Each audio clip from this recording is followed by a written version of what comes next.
नाज़रीन, पाकिस्तानी फौज 1998 के आखिर में कारगिल की इलाके में घुसना शुरू करती हैं। पहाड़ों की चोटियों पर कब्जा कर लेती हैं, जिसकी खबर ना भारतीय फौज को होती है और ना ही भारतीय रॉ को। तकरीबन 130 मुकामात पर कब्जा हो जाता है और भारत में किसी को इस बात का इल्म नहीं होता।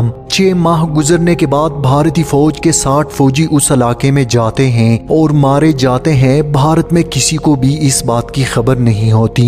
कुछ दिन बाद दोबारा इन फौजियों को ढूंढने कम से कम 300 फौजियों को भेजा जाता है, जिनमें से कोई भी वापस नहीं आता।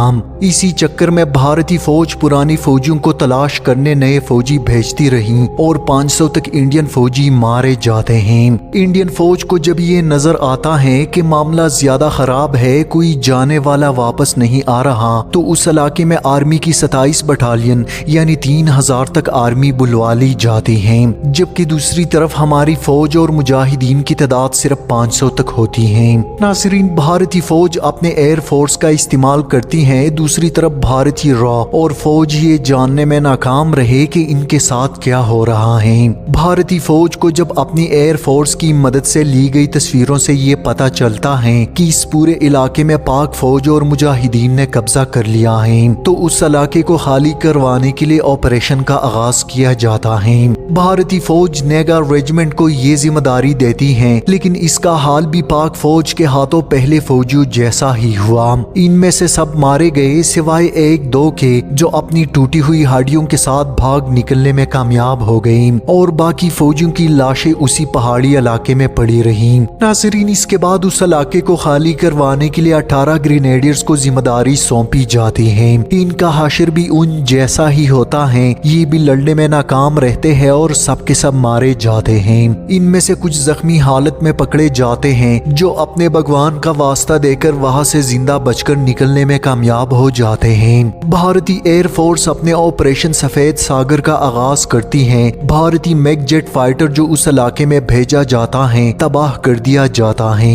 इसके कुछ दिन बाद 4 मजीद मैग तैयारे उस इलाके में हमला करने के लिए भेजे जाते हैं, जिनमें से एक फिर पाकिस्तानी मिसाइल के निशाने में आकर तबाह हो जाता है, जबकि इसका पायलट पकड़ लिया जाता है। इसकी तलाश में दूसरा पायलट अशोक कुमार आता है, जिसका जहाज भी तबाह कर दिया जाता है। इसी तरह भारतीय एयर फोर्स के 2 हेलीकॉप्टर्स भी उस इलाके में भेजे जाते हैं, जो मिसाइल से तबाह कर दिए जाते हैं। पायलट समेत तमाम फौजी मारे जाते हैं। इस तरह इंडियन फौज अपनी तमाम फिजाई ऑपरेशन बंद कर देती है, जबकि ऑपरेशन सफेद सागर बुरी तरह से नाकाम हो जाता है। नाज़रीन, इसके बाद जमीनी फौज ऑपरेशन विजय का आगाज करती हैं, जो कि ये भी बुरी तरह से नाकाम हो गया था, क्योंकि इस 2 माह की लड़ाई में भारतीय फौज सिर्फ अपने साथियों की लाशें उठाती रही, वो भी रात के अंधेरे में, ताकि इनको और ज्यादा नुकसान न उठाना पड़े, क्योंकि पहले ही भारतीय फौज के हजारों फौजी मारे जा चुके थे।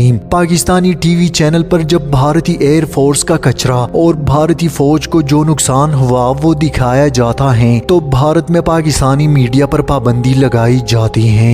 दुनिया में अपनी कटी हुई नाक को छुपाने के लिए भारत ने अमेरिकी सदर बिल क्लिंटन को मजबूर किया कि वो पाकिस्तान को कहे कि उस इलाके को खाली करे, क्योंकि भारत के इतने फौजी मारे जा चुके थे कि भारतीय आर्मी के लिए ताबूतों की कमी हो गई थी। इस दौरान हिंदुस्तानी वजीर आजम अटल बिहारी वाजपेयी बेबस होकर अमेरिका का दौरा करता है। सदर क्लिंटन की पाव पकड़ता है, रोता है, गिड़गिड़ाता है, भगवान के रूप में अमेरिकी सदर से इल्तिजाई करता है कि पाकिस्तान हमारी नाक पर चढ़ चुका है, कश्मीर हाथों से निकल रहा है, हमारे सैनिक चुन चुन कर मर रहे हैं, एयरफोर्स नाकाम हो गई है, अब पाकिस्तान से बचाने वाला कोई नहीं। जिसके बाद अमेरिकी सदर को रहम आता है, वो फौरी तौर पर इस्लामाबाद का नंबर डायल करता है और नवाज हुकूमत पर दबाव डालता है कि बाहर सूरत पाकिस्तानी अफवाज कारगिल का कब्जा छोड़ दें। जनरल मुशर्रफ ने साफ इनकार किया और कहा, जवानों ने कुर्बानियां दी, इसलिए पाक फौज कारगिल का कब्जा किसी सूरत नहीं छोड़ सकती। मगर अमरीकी दबाव सब पर भारी पड़ जाता है। हमारे फौजी जवानों ने वापस आने के लिए साफ इनकार किया, मगर पाकिस्तान से उन जवानों के लिए खाने पीने का सामान रोक दिया गया, जिसके नतीजे में फौजी जवान लड़ते हुए शहीद हो गए और जीती हुई बाजी हाथ से निकल गई। नाज़रीन, जंग के इख्तिताम पर भारतीय फौज 30 में से सिर्फ 3 जगहों पर कब्जा करने में कामयाब हुई। बाकी जगहों पर ज्यादा जानी नुकसान की वजह से بھارتی فوج آپریشن کرنے میں ناکام رہی۔ اس علاقے کے سب سے اونچے پوائنٹ جنگ کے ختم ہونے کے کئی سال تک پاک فوج کے قبضے میں رہی۔ ناظرین، اس جنگ میں پاکستان کے 300 سے 400 جوان شہید ہوئے، جبکہ اس جنگ میں بھارت کے 1000 سے زائد فوجی مارے گئے، ہزاروں زخمی بھی ہوئے۔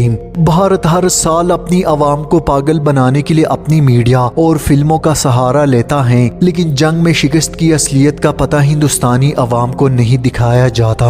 جیسا کہ بھارتی آرمی کے جنرل کشن پال جو اس جنگ میں لڑے اور جنہوں نے جنگ کے 11 سال بعد اس بات کا اعتراف کیا کہ بھارت کو اس جنگ میں شکست ہوئی، آج بھی کارگل کی پہاڑوں میں کرنل شیر اور حوالدار لالک جان کی فلک شگاف نعرے گونجتے ہیں۔ جب شیر خان دشمن کو اپنے مورچے سے مخاطب کر کے دھاڑتے تھے، اے بھارتیوں، جب تک شیر خان اس کچھار میں موجود ہیں تمہارا یہاں قبضہ کرنا تو دور، یہاں سے گزرنا بھی تمہارے لیے موت کا پروانہ ثابت ہوگا۔ ناظرین، یہ تاریخی معرکہ جو دنیا کے سب سے زیادہ بلند ترین محاذ پر لڑا گیا، یہ بھارتی فوج کے لیے انتہائی اذیت ناک جنگ تھی، جس میں ہزاروں کی تعداد میں دشمن کے کمانڈوز ہلاک ہوئے، سینکڑوں کی تعداد میں لاپتہ ہوئے، کئی سو جسمانی اور ذہنی طور پر مفلوج ہوئے۔ جن بھارتی فوجیوں نے یہ جنگ دیکھی اور زندہ بچ گئے، ان کی دماغی توازن جواب دے گئی۔ 500 سے زائد فوجی ذہنی توازن کو بیٹھے اور 1200 سے زائد جوان اپنا یونٹ چھوڑ کر بھاگ گئے۔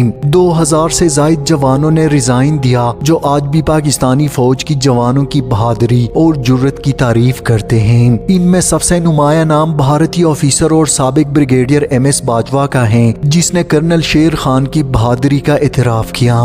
وہ پہلے بھارتی فوجی آفیسر ہے جنہوں نے کرنل شیر خان کی کھل کر تعریف کی اور پاکستانی فوج سے مطالبہ کیا کہ کرنل شیر خان انتہائی بے جگری اور بہادری سے لڑے، انہیں ان کا حق دیا جانا چاہیے۔ ناظرین، بھارتی آفیسر ایم ایس باجوہ، جس نے بی بی سی کو دیے گئے اپنے ایک بیان میں خود اس بات کا اعتراف کیا کہ ٹائیگر ہل کے مقام پر پاکستانی فوج بہت بہادری سے لڑے اور صرف 50 جوانوں نے سینکڑوں بھارتی فوجیوں کو ٹف ٹائم دیا، خاص کر کرنل شیر جو ٹریک سوٹ میں تھا، جس نے غیر معمولی کارنامہ سر انجام دیا۔ ناظرین، یہ سن کر آپ یقیناً حیران ہوں گے، کرنل شیر خان جب شہید ہوئے تو 3 دن تک کسی بھارتی فوجی کو لاش کے قریب جانے کی ہمت نہ ہوئی، جس کے بعد ایم ایس باجوہ اور اس کی پوری ٹیم کرنل شیر کی جسد خاکی تک پہنچی۔ ایم ایس باجوہ کرنل شیر کی بہادری کو اپنی آنکھوں سے دیکھ چکے تھے، اس لیے اس نے کرنل شیر کی لاش کو بیس کیمپ پہنچانے کا حکم دیا اور انتہائی احترام کے ساتھ کرنل شیر کی جسد خاکی پاکستانی حکام کو حوالہ کر دی۔